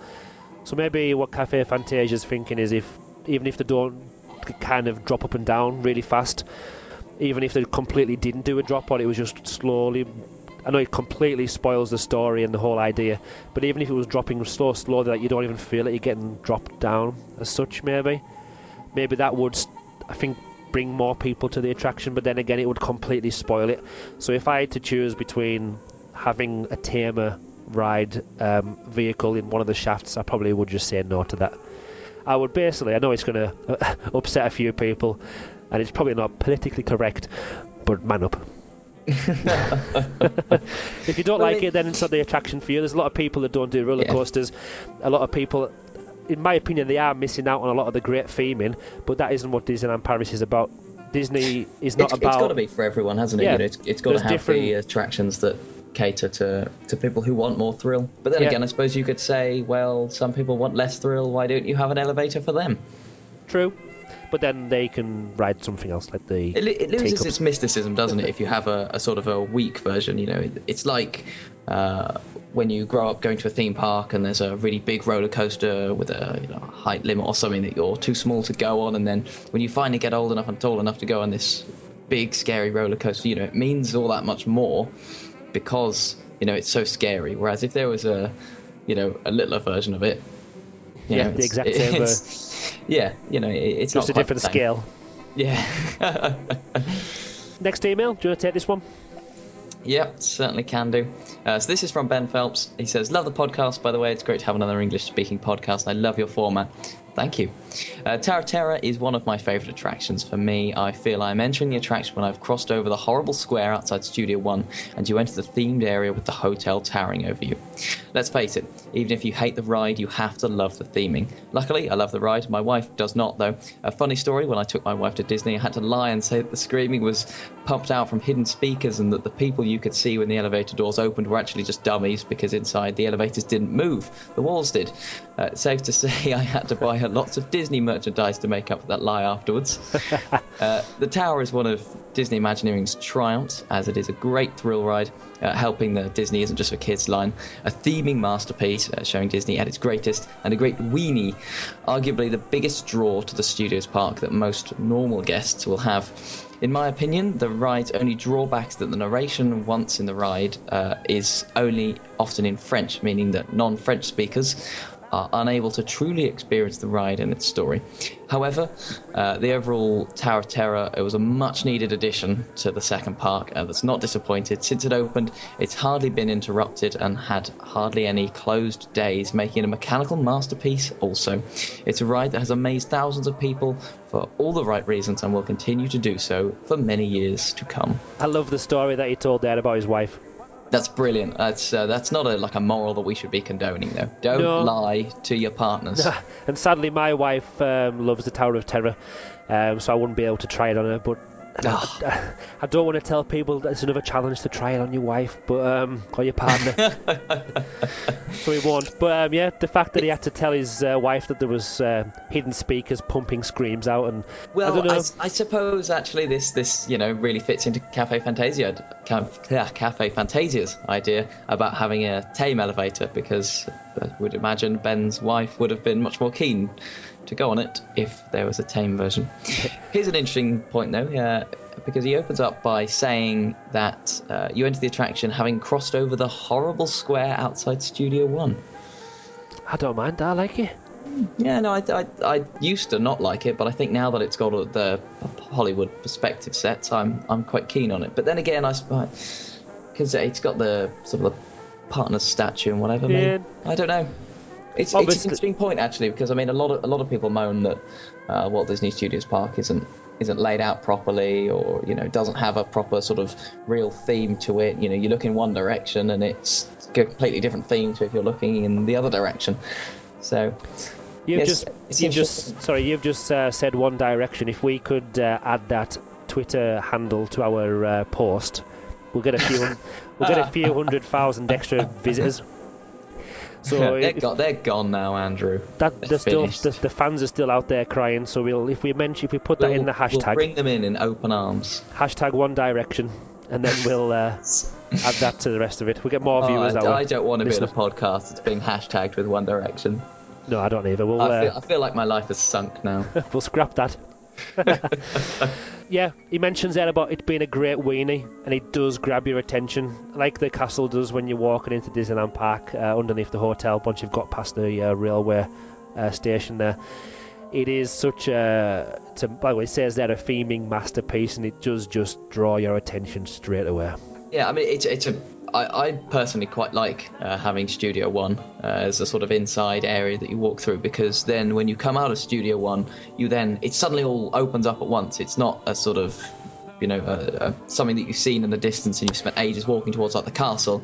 You emerge out and immediately it's there, and I find that really quite exciting. And also, of course, coming from the darkness of Studio One, and then suddenly it's bright outside and there's the Hollywood set and the big looming Tower of Terror. I really like that. I think it is the same as walking under the Disneyland Railroad, isn't it? When you walk under there, you went through the gate, you still haven't seen what's magical about Disneyland Paris. So obviously you've got all the lovely buildings, the hotel, the railroad, that is magical. But it's once you've came out from underneath, when you're in spring it's a big flower, but if you're at Halloween it's lots of ghosts. Once you've walked underneath there and you see that giant weenie, as it's known as, the castle, I think you're right there. It's good to hide it and keep you guessing what's happening on the other side. So Studio One for me is great. Obviously, I know it's a food hall mainly, and there's a few shops in there. So maybe if they were to make that better, they could maybe rip out the food court and put something else in there. I don't know, some kind of show area maybe. That would probably make it even better. But it does its job. Who have we got next? We've got Luke. NIDLP Geek on Twitter. This is another 10-pager, so I'll have a deep breath. While many may now look towards Ratatouille as the best Walt Disney Studios park has to offer, for me nothing even comes close to the incredibly themed, atmospheric and thrilling experience on Tower of Terror that will quite literally have you off your seat. I'm sure Andrew and Simon have went into extraordinary detail, as always, about how Tower of Terror has arguably one of the best themed queues in the Disney park, but also a tremendously fun ride system wrapped around a fantastic story centered around a truly classic science fiction TV series. When Tower of Terror first opened its doors in late 2007, many fans dubbed it Walt Disney Studios Space Mountain, in the sense that it will be the driving force e-ticket that saves the park, just like Space Mountain did with the Disneyland park. Although the last 8 years hasn't seen a full renovation of the park like we may have hoped or expected, I think it's not coincidental that the tower's success was then followed by major expansions to Walt Disney Studios in the form of Toy Story Playland and the previously mentioned Ratatouille. The fact that Tower of Terror to this day is still used in DLP marketing and general graphics show how important of an attraction it truly is to the park. Although Phantom Manor will always have a very special place in my heart as my number one attraction, there is no denying no other attractions will ever have such a sentimental impact on me quite like how Tower of Terror did. Now this story that is going on to tell now is quite personal, and it tells us how we got involved in Disneyland Paris. The announcement and groundbreaking of the Tower of Terror in 2005-2006 came at a perfect time, as it was just when I discovered the online Disneyland Paris community. Through several forums and fan sites, I remember watching the construction process daily up until its completion in 2007.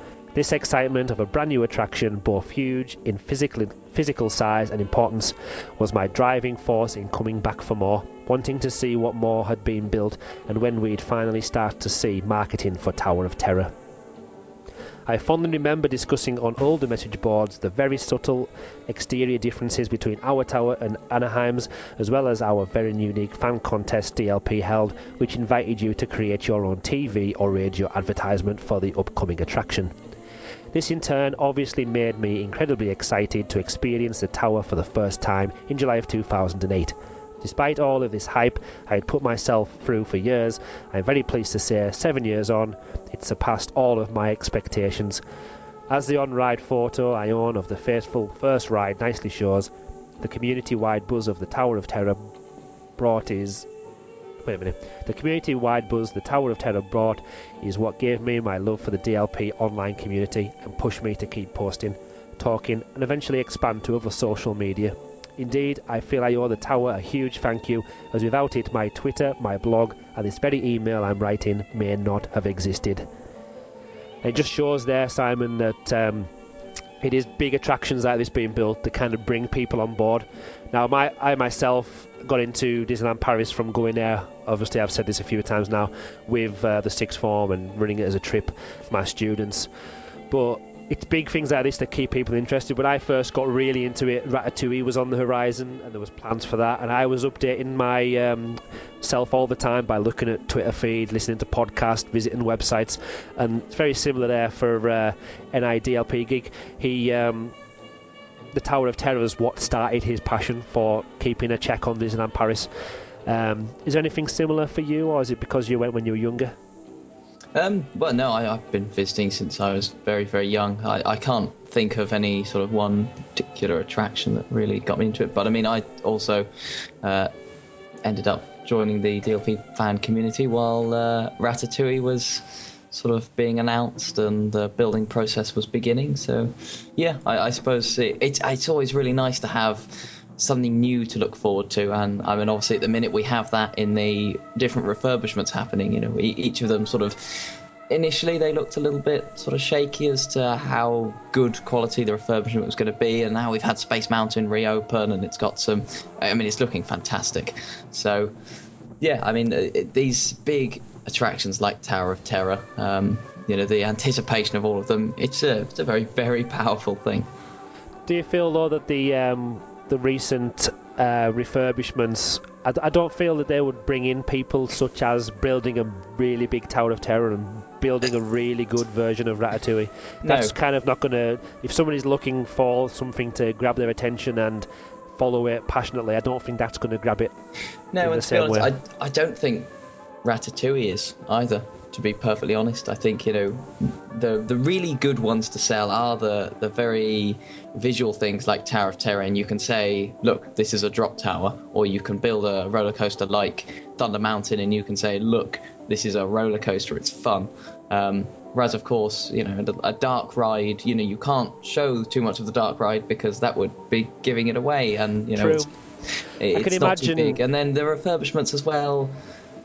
It's not something entirely new, is it? There are some nice changes, yes, definitely, but it's expensive to go to Disneyland Paris, and if you've been before, you want something big. Mind you, I wrote a whole article on saying why shows are the perfect thing to solve this problem. Take a read of it. Luke goes on to say, as we look beyond the fourth dimension and to the Tower of Terror's future, I feel there's only one direction, #DLP can go and should go. Put the tower in control. In both DCA and WDW, to celebrate each of the respective towers' 10th birthdays, random drop sequences were added, meaning that they were no longer following a sequential drop pattern that can be remembered after several rides. Dubbed The Tower is in Control, I think this should be given for Disneyland Paris, as not only is its version of the classic attraction approaching the big 1-0, but the technology had already existed and been implemented for the past 11 years. While not strictly Tower of Terror related, I feel the expanding area of Hollywood Boulevard, which opened with Tower of Terror's opening, is something that can and should be greatly enhanced. The current system of real empty buildings and facades sends a very confusing message of whether we're supposed to be in the actual 1950s Hollywood or just a film set of it. I feel the former theme is the one that has to be used when looking forward with fully themed interiors for era-accurate shops, turning Hollywood Boulevard into WDS's or Walt Disney Studios' answer to Main Street. This, with Tower of Terror as a centrepiece, could really help Walt Disney Studios get over its major identity crisis and cement its place as a Disney park you actually want to be in. I like that idea. Yeah, so do I. However, real shops. I personally really like when you walk down and everything looks perfect. You don't really realise it's a perspective set. You see the real buildings. But then I love the point when you get sort of near to Studio Tram Tour and you suddenly realise you walk past, a certain point and then, oh, hang on, that's a perspective set. That's only two-dimensional. I love that. And, I mean, obviously, it is a studio's park. So to show off, how good, I suppose, the movie magic of the perspective sets is, I really like that. I think it's a fantastic... I mean, I suppose it's a sort of a quirk and a novelty, but I really like that. But then again, it probably... But Luke is right, it probably would be better to just actually go to town on the whole Hollywood theming and do a proper job of it, rather than sort of I don't want to say it, but it is sort of half-assed with the studio theming. Now, I've heard somewhere that it's not officially been mentioned, but unofficially the Imagineers have kind of said that none of the studios, Walt Disney Studios or Hollywood Studios, they are not supposed to be what a working studios would be like anymore. Because originally was... with the idea, it was meant to be like you're visiting a working studio, whereas now they're, instead of showing how the magic is made, they're taking you into the magic of the franchises, like, the Pixar things, or indeed old, long-forgotten television shows like The Twilight Zone. Or films like Armageddon. Yes, I mean, that's the film I really wanted to be in, and it's so exciting to be there. Can you believe it? I actually Sky Plused Armageddon the film on my Skybox the other day. I haven't watched it, but I was tempted to watch it. I don't know why. Because of its link with Disneyland Paris. I don't think you're going to get loads of fire coming at you in your living room, which would be a shame. That could always be arranged. Because my dad does lighting for bands and theatres, and I'm sure in a cupboard, in a metal box in the cupboard somewhere, there'll be a pyrotechnic sparkler cannon or flame thrower somewhere, so I'm sure we could organise that. Certainly hope so. Going back to Luke's email, he obviously agrees that having the random drop sequences imported from the American parks, as he says, they christened it with the tagline, "The Tower is in control." That's, it's something that would be very easy to implement into Paris, and, well, why not? It's always nice to celebrate anniversaries as well, so if it's the 10th one coming up, if they don't do it, I'll be very unhappy. Which would be, that would be 2017 as well, so that would be the parks. There we go. The resort's 25th as well. It could link in, well, it's a resort, yeah, rather than the park itself, because the park's not that old. Right, do you want to go on to Jack, our next email? Had an email from Jack Kendall as well. The theming of Tower of Terror has always been one of the best attractions in all the Disney parks, up there with Pirates of the Caribbean and Phantom Manor. However, what lets the Paris version down, in my opinion, is the inconsistency of location. After all, it's called the Hollywood Tower Hotel, so why is it that the Twilight Zone library sequence is performed in French as well as the rest of the ride narration? I get that Disneyland Paris has to cater for a lot of different nationalities and a diverse language catalogue, but the Twilight Zone TV series was originally American, and it's meant to be set in America. I really feel that DLRP have tried really hard to please the French when most European visitors would understand English. This isn't just stereotypical ignorant English trying to force our language on everyone, but it is the most prominent language in the world in terms of first and preferred second languages. It could be argued that the French want the authentic American style to the attraction as well. What's next, renaming Main Street USA to Main Street Paris? It's like some of the songs in Disney Dreams. They're performed in French when most of the audience prefer to sing along in the native English version. Look at the Frozen sing-along. It works because it's in English. Does it stop all the nationalities singing along? No.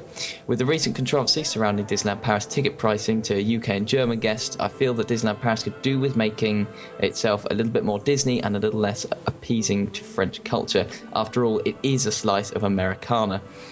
Anyway, back to the theme of Tower of Terror. It's a top-notch and near replica of Tower of Terror from Disneyland in Disney's California Adventure. Keep up the amazing work of the podcast. I've listened to your podcast multiple times despite knowing what's going to be mentioned next. Just nice to see Disneyland Paris getting some well-deserved attention and love. He's probably listened to it more than we have.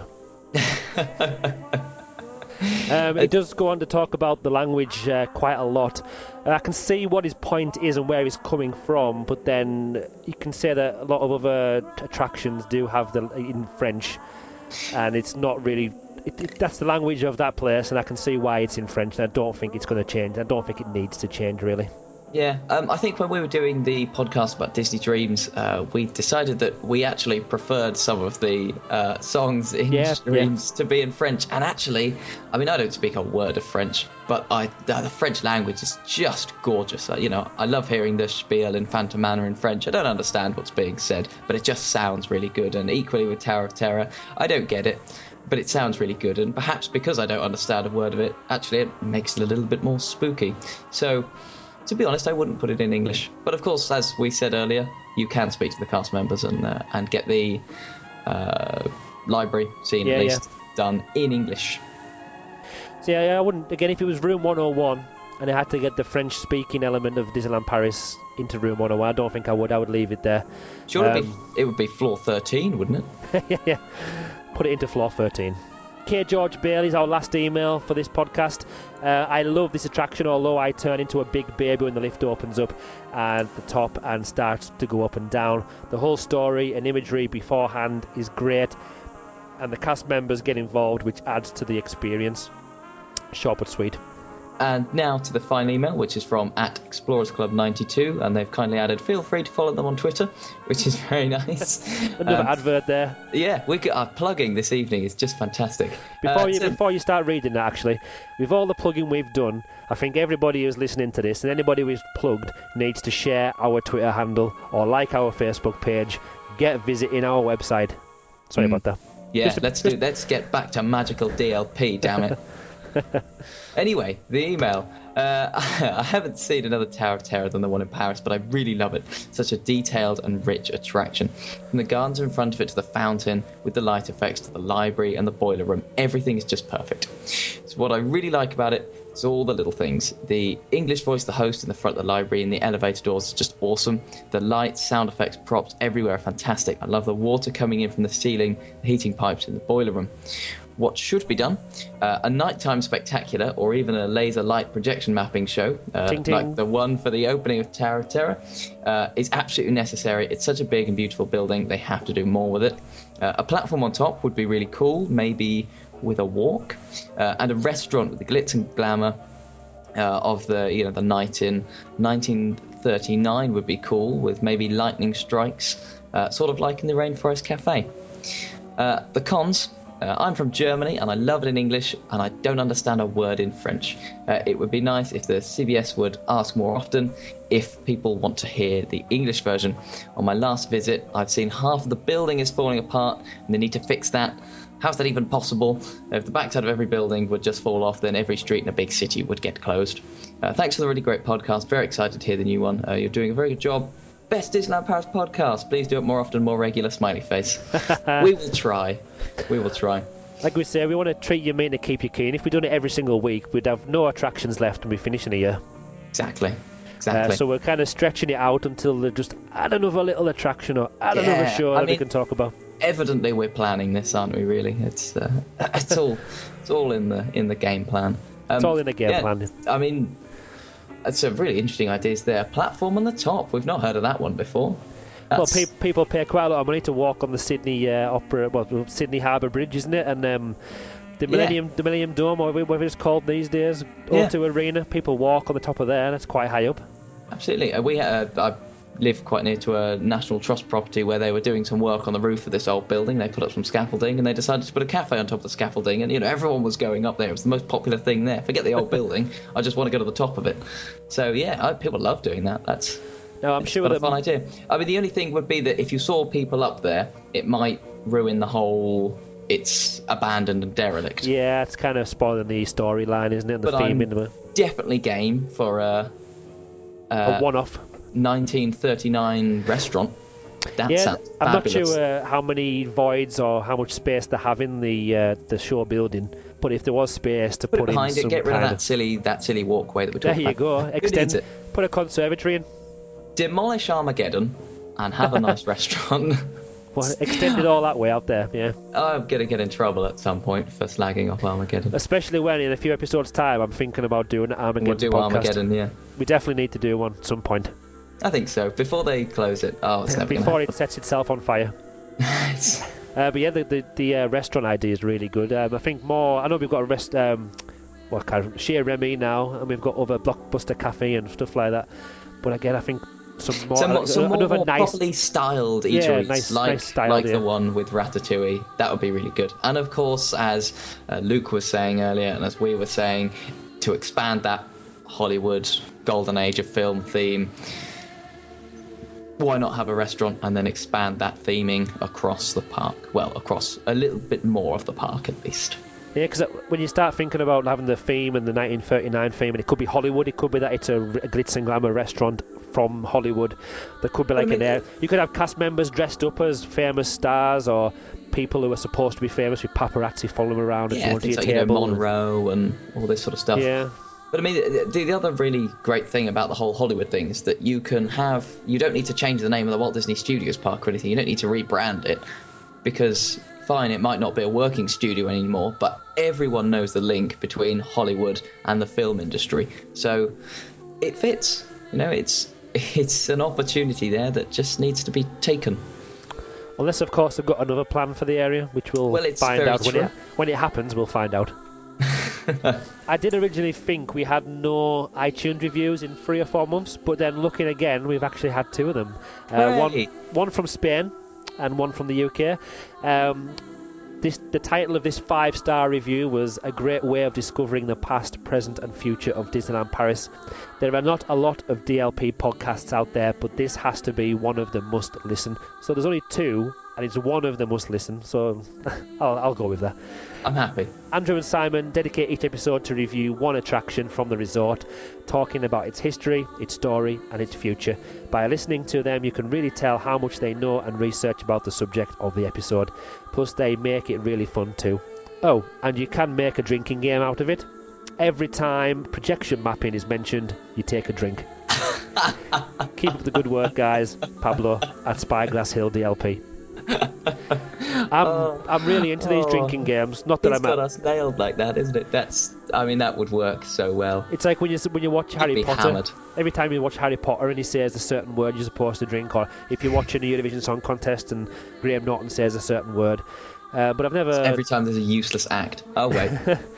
So yeah, but every time we mention projection mapping, there's 3 shots already. Obviously, what we don't do, we don't condone excessive drinking. We don't condone lying to your partners. But what we should do a show where every time we mention projection mapping, we drink ourselves. We can have an explicit version of this podcast for a late night audience. Oof. and see what happens at the end. I'm game for this. I'm sure I could get a bunch of students involved in that as well. There'll be loads of us. It'll be great. Just bottle tequila at the side of the desk while I'm recording. Every time we might need a few bottles, knowing how much we talk about projection mapping. There he goes again. Whoops. Oh no, I just meant, I've just made Pablo take another shot. Review from the UK, Simon. This one says, 5-star, amazing podcast, really amazing, love it. Along with dedicated to DLP, this is the best things in the world. Look forward to every single one of your podcasts. You could do a closed attraction special, smiley face. Keep up the good work. Yeah, we certainly could do a closed attraction special. In fact, actually, that ties us into our exiting theme of announcing what the next theme of the podcast is going to be, I think. Yeah, it does. The focus of our next episode of the Magical DLP podcast will see us discussing Big Thunder Mountain. So that links in very well, doesn't it, Simon? Well, it does indeed, because in, about a month's time, Big Thunder Mountain's going to close for a year, if not slightly longer than a year. I can't remember off the top of my head. So we're going to cover it now. We're going to talk all about what it's like in its current state, and then speculate on the future, because it would be a shame to be talking about it while it is actually closed.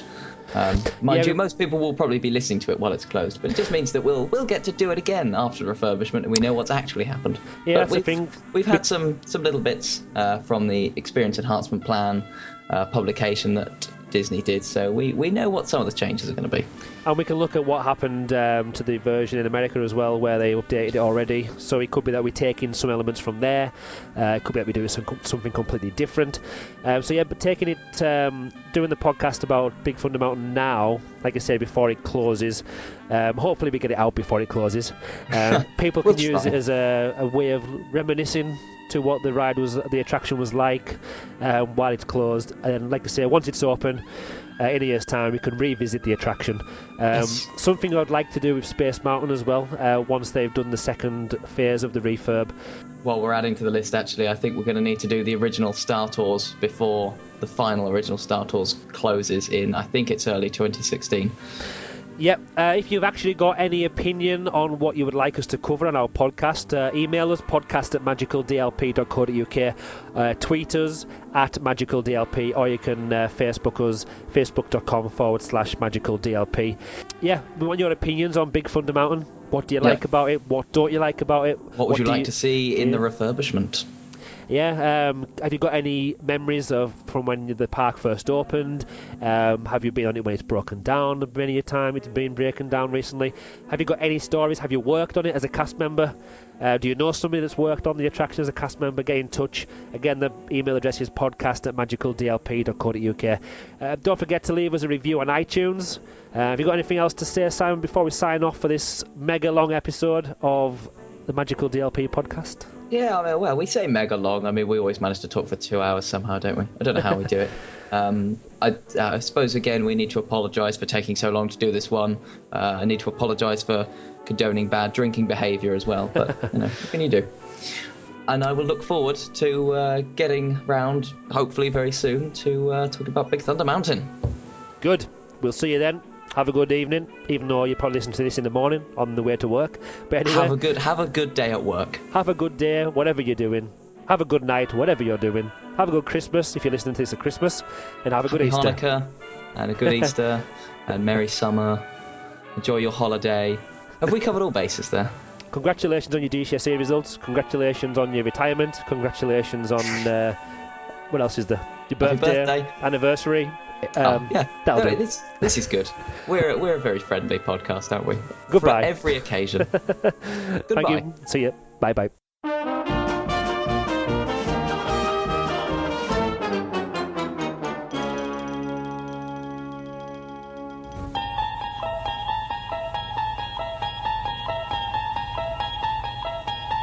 You unlock this door with the key of imagination. Beyond it is another dimension. A dimension of sound, a dimension of sight, a dimension of mind. You're moving into a land of both shadow and substance, of things and ideas. You've just crossed over into the Twilight Zone.